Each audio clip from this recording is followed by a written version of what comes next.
Michael Jordan is not only the best basketball player, but he's the most exciting basketball player to ever play. Tatum fires away, pumps it in, 51 for Jason Tatum. The Big Three NBA podcast is powered by FanDuel Sportsbook, the official wagering partner of the CLNS Media Network.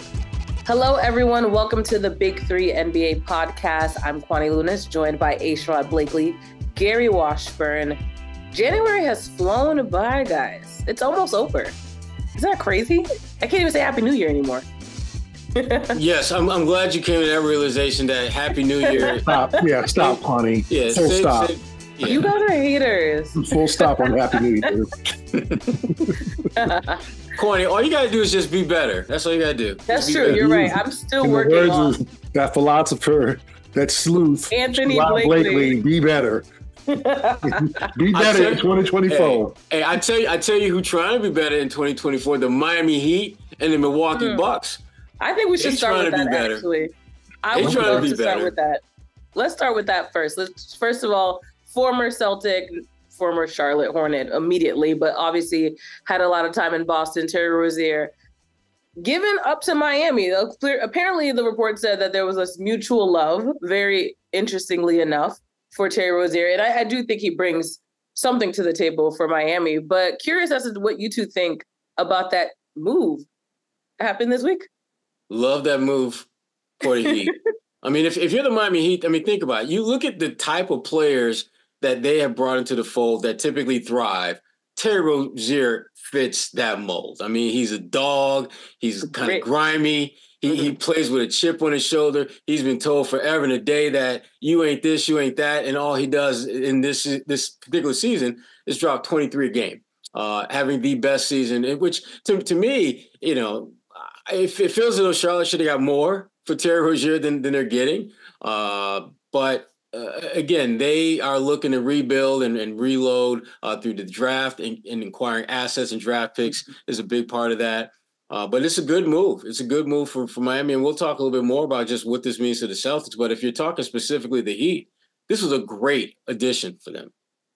I think you said they got a little bit for Terry Rozier. I saw a tweet or an X, as I don't even know what they call it, X, whatever. But someone said that he got traded for Kyle Lowry, a BBL, and a 2027 first round pick. See, I just that wanted ain't to right. share that because that was funny. Gary That's did not. Generation. That's Gary, what do you? That's a generational joke. I thought it was funny. A BBL is a Brazilian butt lift. Do you don't know what a BBL is? Yeah, I could have looked that up, Kwani, before you, explained it. But yeah, appreciate you for that one. It's not funny because I explained it. So yeah, it's funny now. It got worse. It was funny. Goodness, what's really a generational gap between us? Yeah. Y'all have abbreviated butt lifts.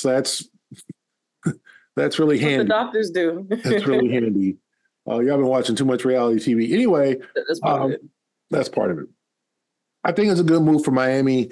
Rozier's a dog. He's been around, and believe it or not, in like 9th year. I mean, Terry is almost 30. He'll be 30 next month, in March. So this is not the young Terry we're talking about, the Boston Terry. You know, this guy is kind of sharpened his skill set in Charlotte, although nobody really paid attention. And he put up all these numbers for never won a playoff game and all. You know, it's tough. But, you know, he got it done in Charlotte, I think, having a career season. And he's a dog. And apparently he spends a lot of time in Miami. I mean, this is kind of his adopted hometown. So I think he's happy to get out of Charlotte. You know, happy to just get out of that whole toxic situation in Charlotte and to be with a winning club. The question is, where do you play Terry? Okay, because there's Tyler Hero, who likes to shoot the ball. Okay, so is Terry the point? Because Terry liked to get him up too. 19 shots a game this year for Charlotte. Now, he played next to LaMelo Ball as a shooting guard, but now he's going to have to be the point. So I'm, a little bit intrigued by where they're going to play him, how they're going to use him, because Terry is not a natural true point guard. He was a 2 guard in Charlotte and obviously slid to some point a lot when LaMelo Ball was hurt. So I'd like to see whether he can fit in the Miami system, whether that's going to be something that he has to embrace because he wants to win. and they got 2 more years left in this deal. Like Terry there for a minute. So this is a long-term commitment for the next 3 years for Miami and for Charlotte. And then, as Sherrod talked about, it's a dumpster fire. You get the expiring contract at $30 million of Kyle Lowry, a 2027 protected first-round pick that I think is unprotected in 28 if Miami makes a lottery in 27. So it just clears cap space. It means they don't have to pay Terry for another 2 years, and they can start trading pieces and starting over and building around LaMelo Ball and Brandon Miller. I think Miles Bridges, whoever wants that guy, is next to go, and probably PJ Washington. And, I think they like Mark Williams. So, and it's sad, as you know, you worked in North Carolina, Sherrod, great basketball state. They love their hoops. Now it's obviously an ACC state, a state that, thanks. All of us now. Thanks, Kwani. All of us now, yes. Cal in the house. Anyway, but they've been waiting for a reason to support the Hornets, and it just ain't happened. The Michael Jordan thing didn't work, and now they're blowing it up, and you got poor Steve Clifford there. It's just like, what are y'all doing there? How come y'all can't make good decisions? Bad lottery picks. The Gordon Hayward signing didn't work out at all for them. It's just bad luck after bad luck. So let's hope that this rebuild in Charlotte will work. But for Miami, they're looking at the Celtics, and the Celtics better be looking at Miami like, okay, we see you, and let's see what happens there. Mm-hmm. And we're actually going to get into that a little bit later in this episode, the fact that the Celtics actually play Miami next. So we'll get into that in just a second. The NFL regular season is wrapping up, but there's still time to get in on the action with FanDuel, America's #1 sportsbook. Right now, new customers get $150 in bonus bets, guaranteed when you place a $5 bet. That's $150 in bonus bets, win or lose. The app is so easy to use, and there are so many different ways to bet, like live same-game parlays. Find bets in the new Explore tab. Make a parlay in the Parlay Hub, the best way to find popular parlays, and more. So visit FanDuel.com/Boston and make your first bet a layup. FanDuel, official partner of the NFL.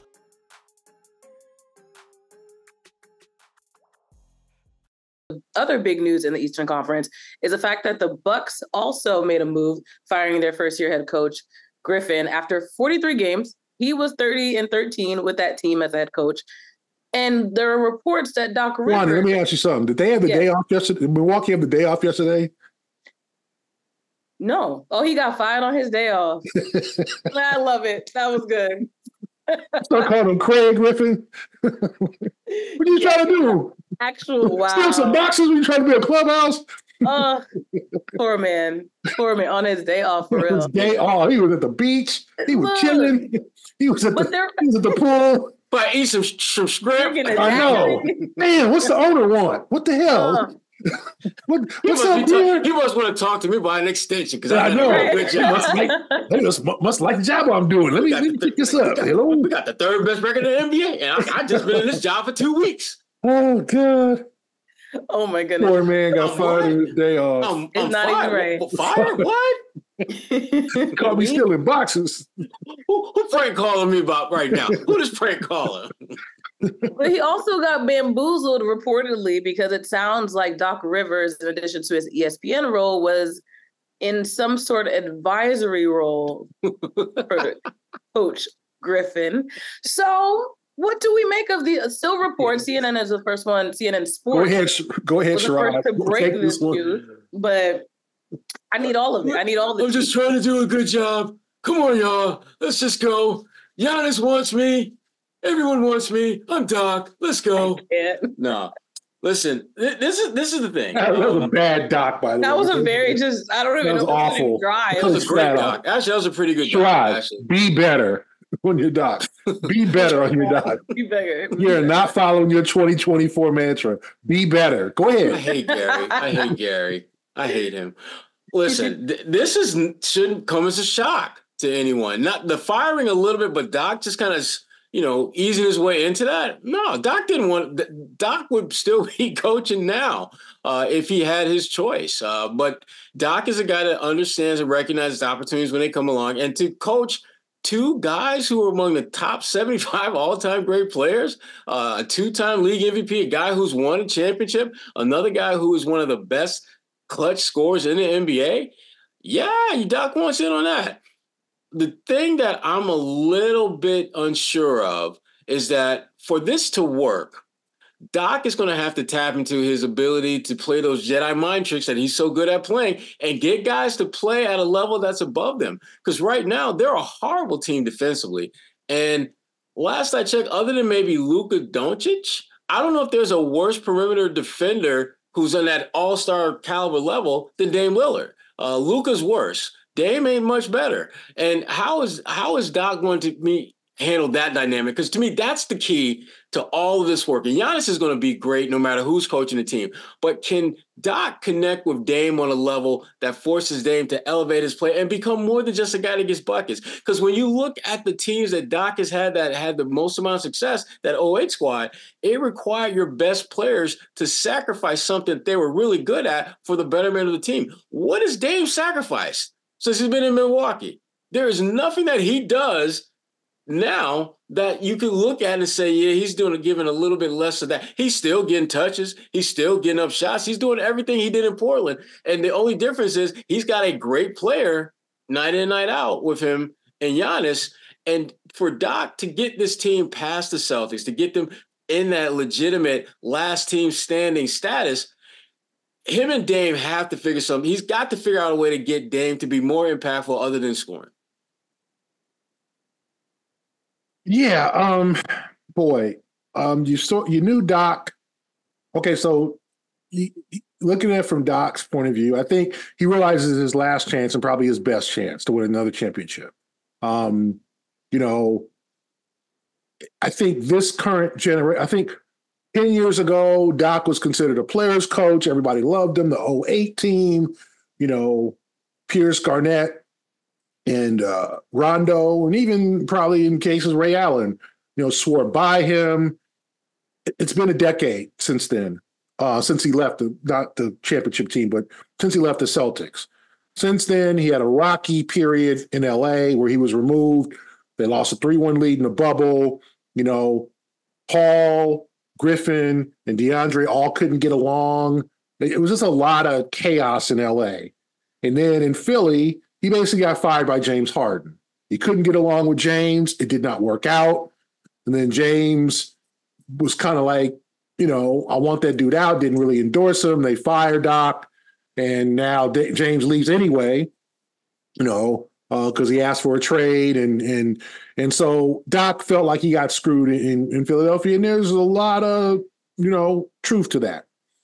Because it's not like Nick Nurse is doing what Doc wouldn't have done, which is put the ball in Maxi's hands and let him play at an all-star level.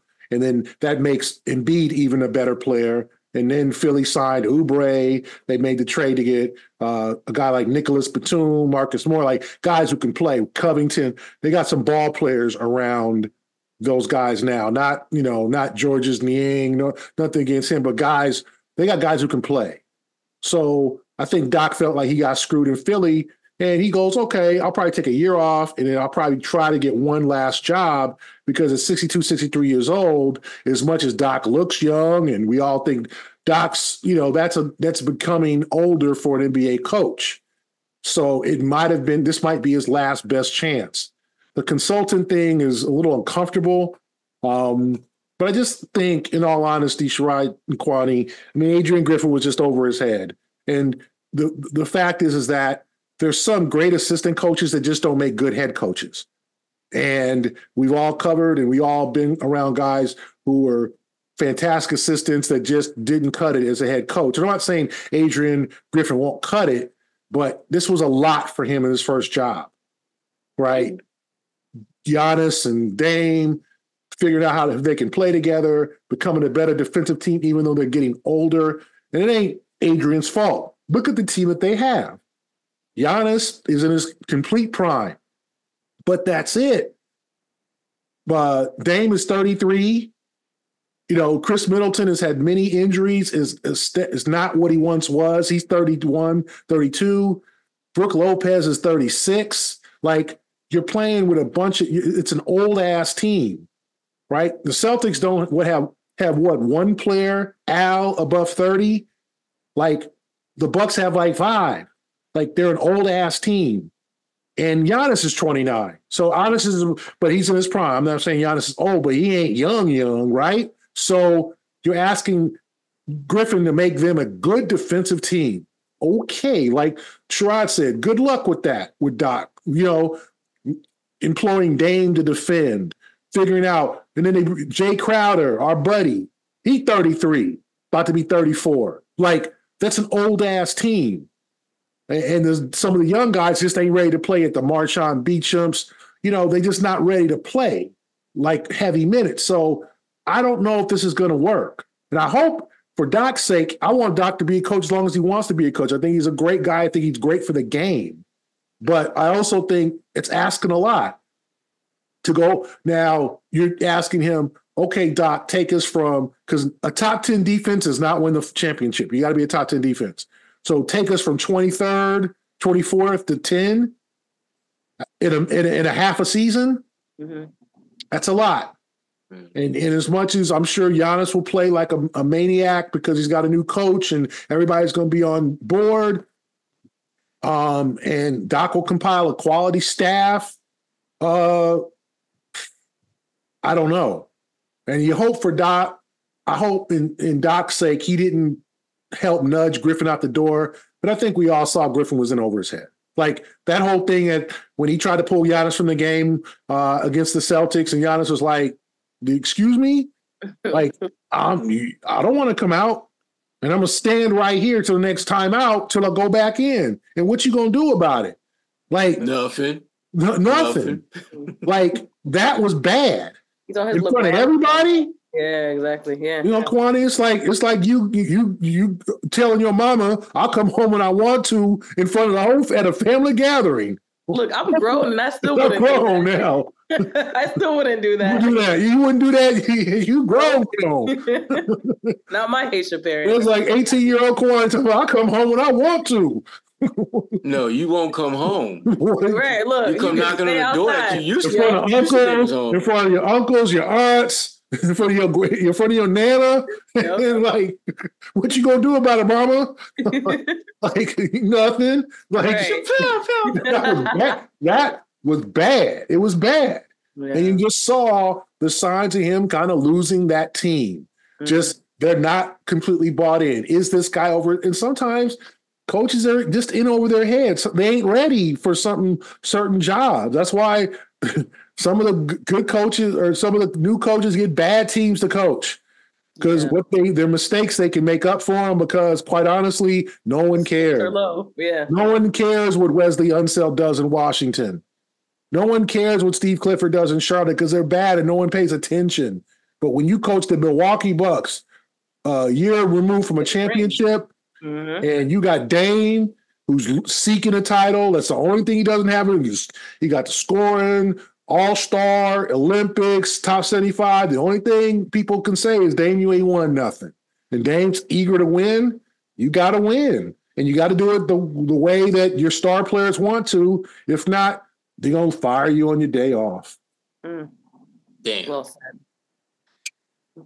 To your point, your answer kind of alluded to it, but I'm curious what both of you think about this. The Eastern Conference gets shaken up by these two big moves. Miami or Milwaukee, do you see either of those teams as now a bigger, more legitimate threat to the Celtics?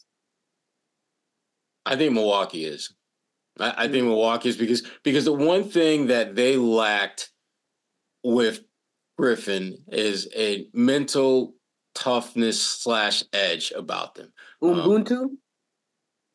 She went there, Gary. Yeah, I had to. Come on now. She went in the archives in the crate and pulled that old vinyl out. Yeah, Ubuntu. They lack Ubuntu. And that could very well be what gets them over the top. That could very well be the thing that's missing. As I mentioned earlier, how he can get Dame to be more than just a scorer is going to be vital to this resurgence, renaissance of sorts that they're looking for. But yeah, I would definitely say that Doc coming back to coach Milwaukee is a bigger deal than Terry Rozier in Miami. And I love me some T. Rozier. That's my dude. Gary, what you think? That's my dude, but it ain't that big of a deal. Anyway.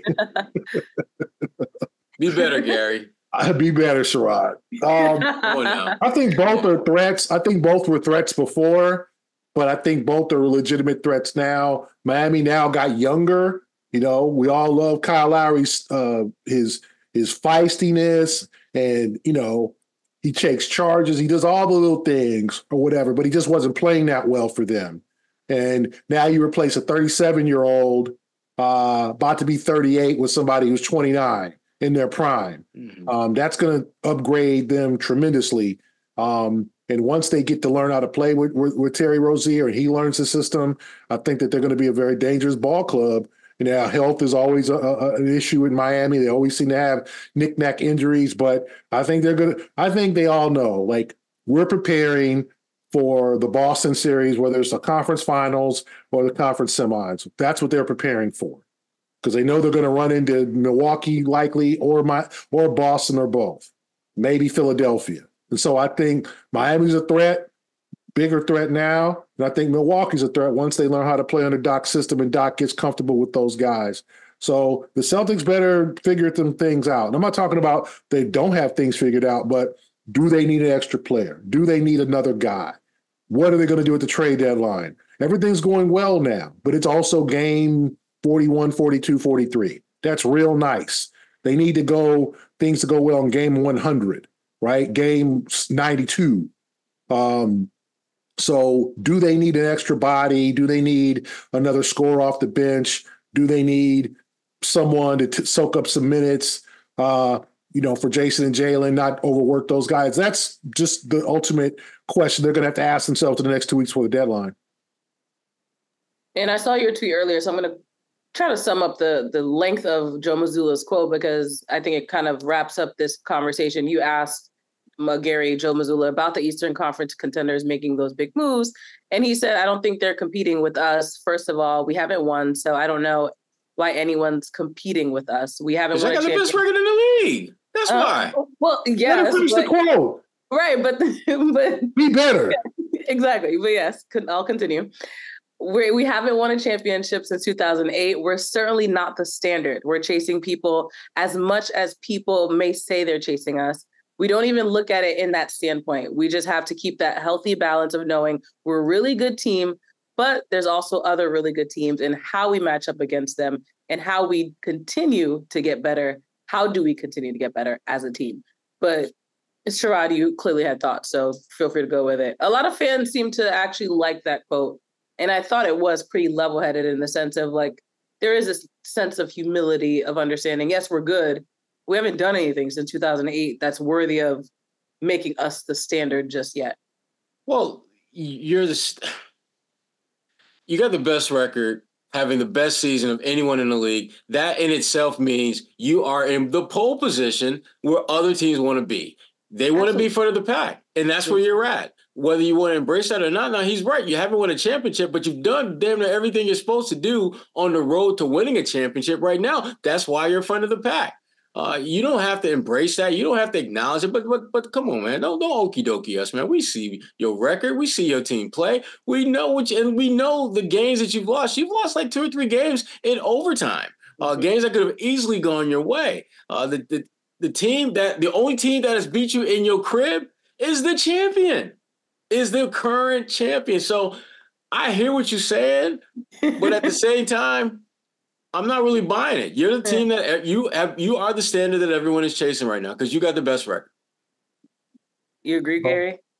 No, I think it's a very true statement. Like, you got to be hungry. You can't act as if you're the standard when, like Joe said, they haven't won a title in 15 years, almost 16 years now. And so they got to be as hungry as the other teams that are chasing them, because the Heat and the Bucks have both won titles since the last time the Celtics have. So if you're the Celtics, you got to be the hungriest team. You got to be, well, no, we're chasing you. We're chasing the Bucks, who won the damn thing in 21. We're chasing the Heat, who went to the finals in 20, went to the finals in 22, and won it in 13, right? So there's got to be just a hunger. And I think that's what Joe's trying to establish. We're hungry too. We're coming after y'all fools too. You watch your backs too. And so I think that's what makes Thursday's game. I'm sure we'll talk about it.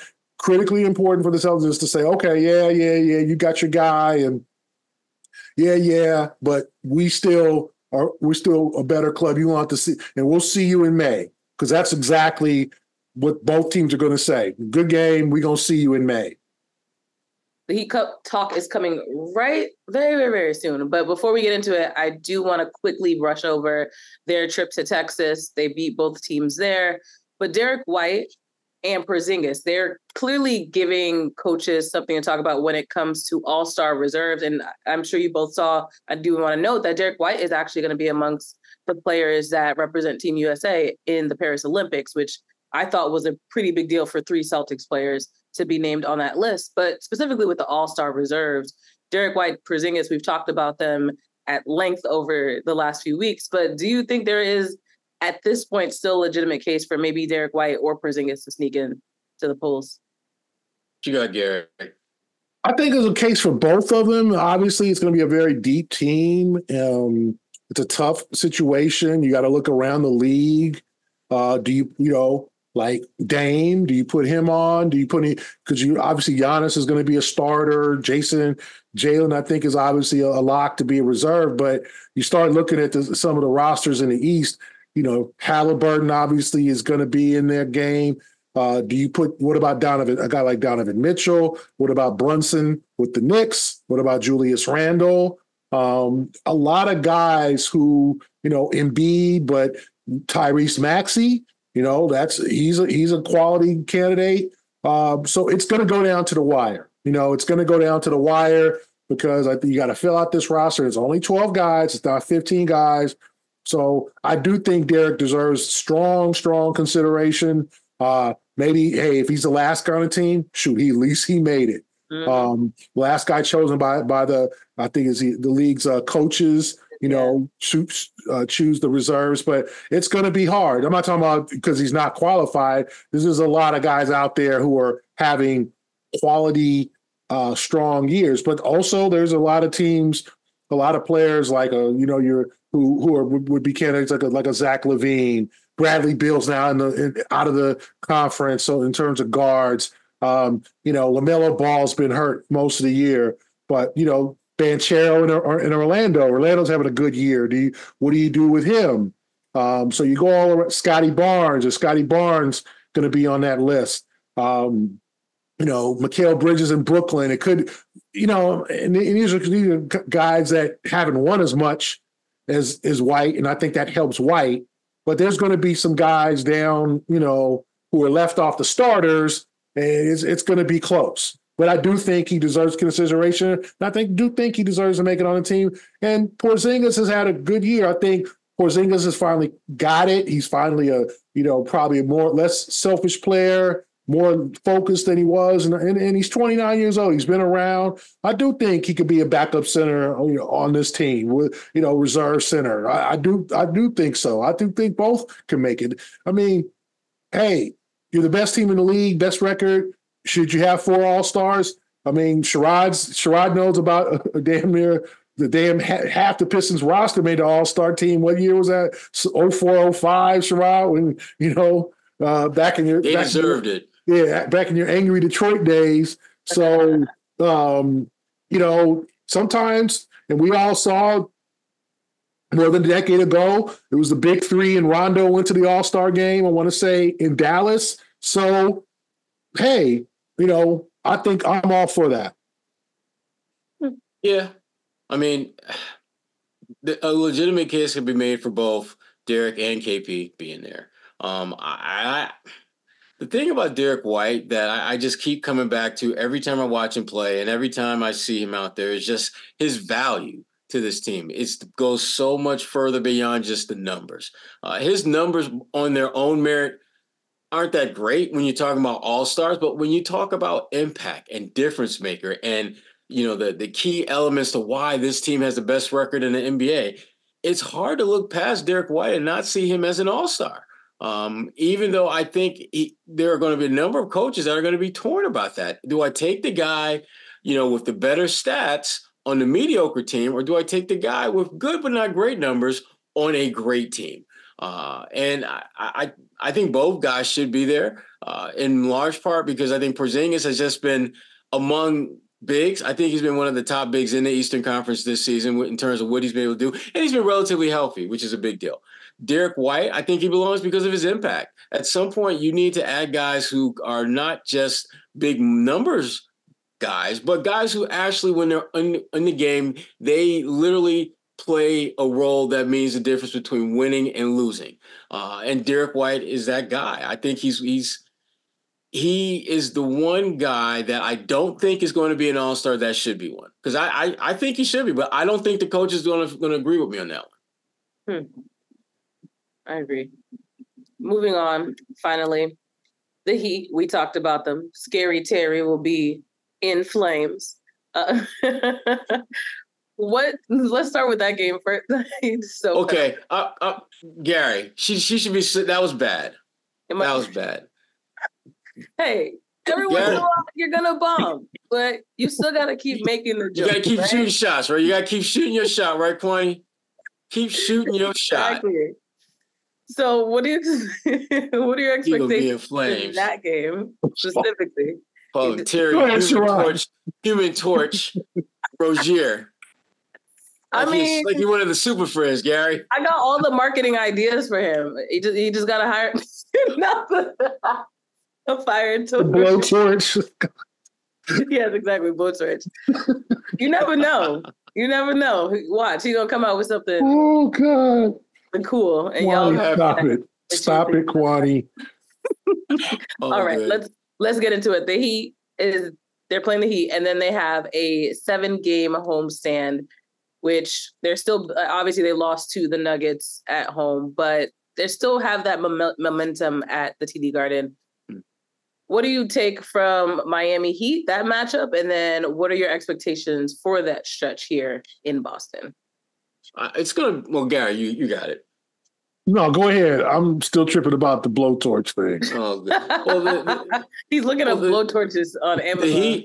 The Heat are going to be very fired up for that game, in part because of the rivalry that exists between them and the Celtics. And also now this is a new wrinkle to that with Terry Rozier. Terry, who, as Scary Terry is one of his many nicknames. Petty Terry is another one. He can be very petty. And I love that pettiness about him. Not going to lie. Like his Drew Bledsoe era. Yes. Yeah. So Eric Bledsoe versus Drew Bledsoe. Exactly.